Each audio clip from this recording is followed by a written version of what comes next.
terminated.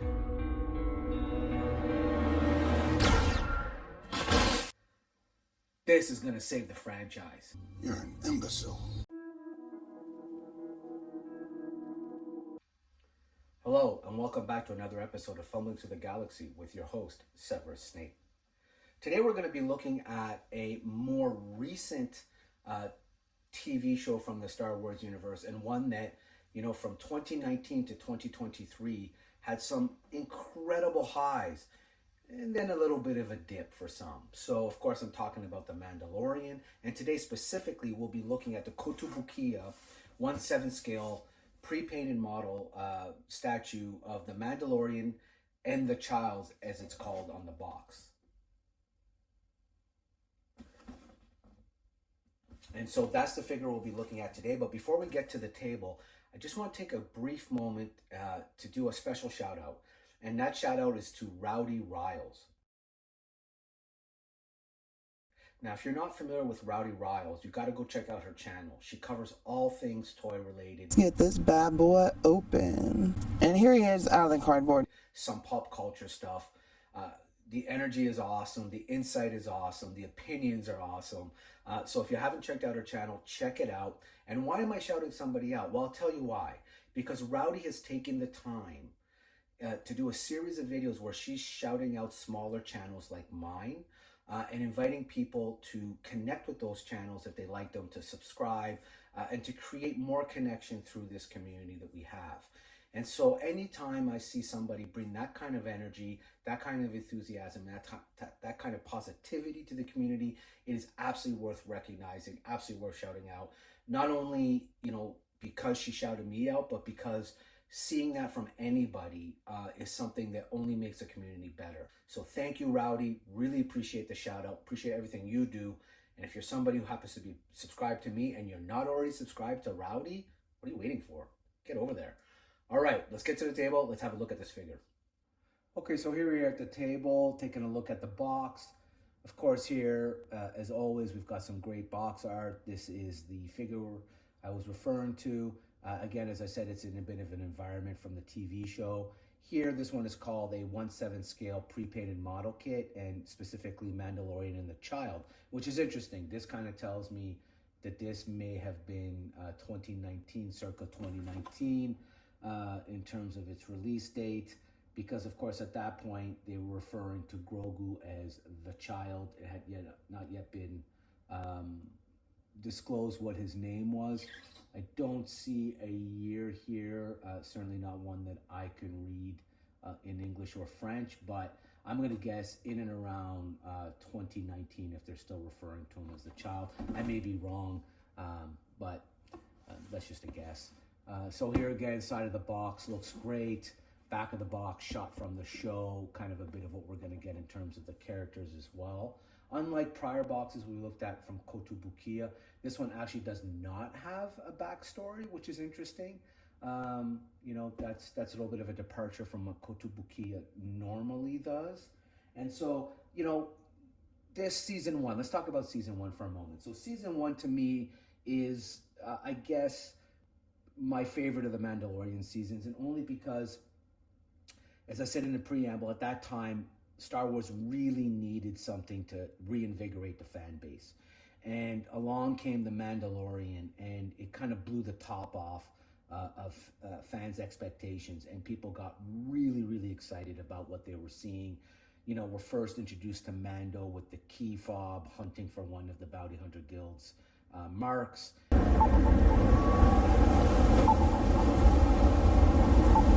We get introduced to incredible characters such as, Carl Weathers as Grief Karga. Do the magic hand thing! Werner Herzog as the Client. What else did he say? He said you were the best in the parsec. Nick Nolte as Queel. Taika Waititi as IG-11.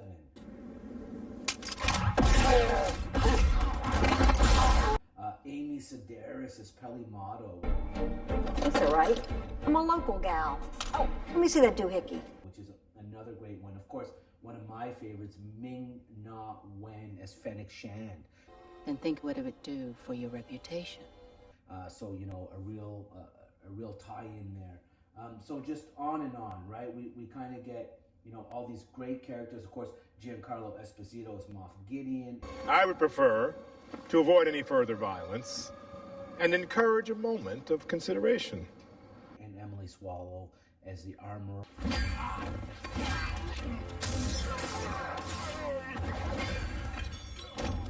Were also heavily featured in season 1. And so, you know, just all these really, really great characters. We get the idea of this is the way, kind of the Children of the Watch, although in season 1, we're not really sure what we're watching in terms of, you know, the Children of the Watch, certainly. And so that's revealed later in season 2, which is a lot of fun, which of course is when we first meet Bo-Katan in live action. I am Bo-Katan of Clan Kreese. I was born on Mandalore and fought in the Purge. And season 2 just carried on more of what was great in season 1. And again, in season 2, you got to explore a little more about, you know, Children of the Watch, the other Mandalorians, Bo-Katan. You, of course, had the storyline with Moff Gideon and Ahsoka, which, of course, yeah, I don't have to say, if you've watched any of my content, you know, of course, that was really exciting for us Ahsoka fans. And so, yeah, just season 2 kind of carried on. Did I like it as much as season 1? Maybe with my bias for Ahsoka and other things, you know what, probably, you know, not as much as season 1, I have to admit. Just I found that there was a couple of lulls that I didn't enjoy, but man, when it hit hard. And so, you know what, season 2, again, amazing, well received, got people jazzed. And then came season 3. So we'll take the figure out of box, we'll have a look at it, we'll talk a little bit about season 3 and the future of the Mandalorian. And so here he is out of box. I mean, you can see, you know, it comes in several pieces. You've got Grogu, who comes separately. You can see on the detail here, they absolutely nail him from the TV show down to his clothing, his robe, facial features, hands, even his little feet underneath. So really great little rendering of him. Here you've just got some environment pieces that go into this, you know, I guess I call it a dio. It's not, I guess, maybe dio. I don't know. I'm not a dio guy, but it certainly is an environment that you use. Put that in there. And so, and of course, we've got this great sculpt of Din Djarin. And so, you know, from the armor, holster, boots, gun, you know, down to the armorer's insignia that she puts on in season 1, helmet, you know, blaster pack, which is awesome. This is, I think, great. Even, you know, the movement in the cape, even though again this is a static statue sculpt, you could see there's even some tearing in there, some fraying. So, you know, as always, Kotobukiya really doesn't miss a whole lot of details. They even gave some weathering to the clothes, which I love. And once again, they just nail these sculpts. And so, yeah, the only thing I'm going to say, and this is a first for me, I think other people have probably experienced it with other lines. As you know, Kotobukiya is really a snap fit technology company. So, you know, as you can see in all my videos, they really do like a snap fit magnetic thing. This one did not have snap fit. So this head actually came on a ball joint. And the ball joint went into here and was supposed to go into this neck. And you're probably wondering where the ball joint is. And I'll tell you, it's snapped. And it's snapped with very, very little force, which is very, very disappointing. So, you know, you can see there's some movement here in the neck. So I suppose the idea with this is that you were supposed to be able to kind of move the neck around. I don't know why you would do that. It's a statue. It's kind of posed already. Very disappointed. I filed down the ball that goes into here, tried to glue it back on. Of course, that didn't work. I would have to almost take a fine drill, probably put like a very small, maybe I guess if I really wanted to, I could absolutely do it and just put like a little brass rod in there they use in my woodworking, drill it in there, put a ball on that, get it back in here and move the neck around. But there's really no reason to. I mean, once he's posed, he's posed. I mean, it's, anyway, yeah, first thing that's really snapped on me in terms of toys. Now, I know, you know, there are a lot of toy companies, a lot of toy makers at a lot of lines where, you know, they have snapped, and I suppose, you know, there are some very famous lines out there right now that people, you know, even the toy, I guess the manufacturers tell you, hey, you should take a heat gun or soak it in hot water and heat it up before you move this, before you change that. Okay, I guess. Not something I thought Kotobukiya had to do. And as I said, it was very, very little pressure when I moved it. So I was kind of disappointed with that. I'm not going to lie. Like, it's not a big deal because, you know, this is not one of those figures. Like, I see this figure all the time. This is not one of the more rare ones that I've collected. And it's a modern, like a very, very modern character. So, you know, I suppose if I'm really annoyed, I could just go buy another one. But nonetheless, you know, the point is it really should not have snapped that easily, and they really shouldn't have joined it. So if you get this, heat up the ball joint, man. Do yourself a favor and make sure you heat it up, because when you put this on, if you try and move it or pop it off, I think mine snapped as I was trying to pop it on.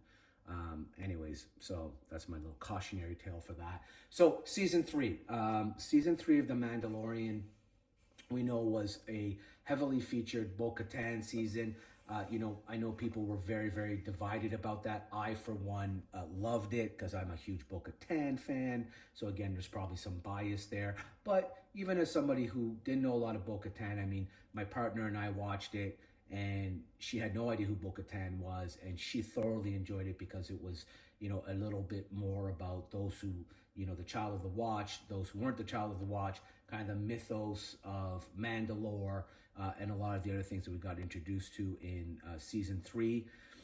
So for her, it was really exciting to kind of explore more of the Mandalorian culture. So, you know, I think there was a lot of positives to take away from season 3, but I do understand people's gripe when they said, look, you really shouldn't have been called The Mandalorian. But, you know, if you are familiar with Clone Wars 3D, you know that there were a lot of story arcs that had nothing to do with the main characters. And so, you know, that's something Star Wars has always done. It's something that I've always appreciated. They always expand the universe. They always show you something different, explore different themes within the world. So I had no problem with that.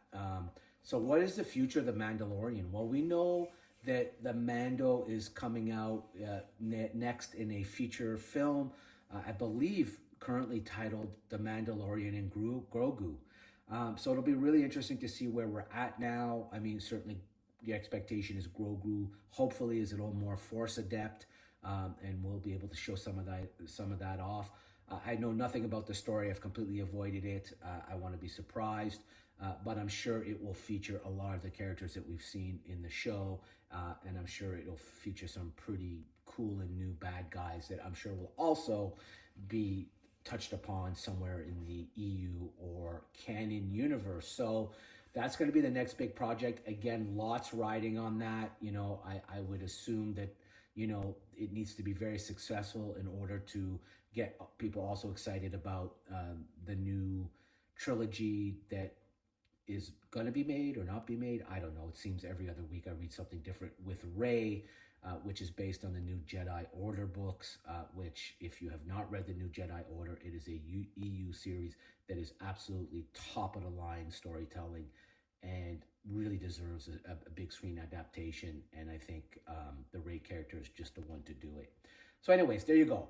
That is the 1/7 scale pre-painted model kit Kotobukiya Mandalorian and the Child, as he was known in season 1. Let me know, is the Mandalorian, you know, what season first of all, do you like the Mandalorian? If you did, you know, what was your favorite season? Were you okay with season 3? Were you okay with the direction they took? Are you excited for the movie? And ultimately, what do you think of the figure? So as always, like, subscribe, and share. And until the next one, may the Force be with you always.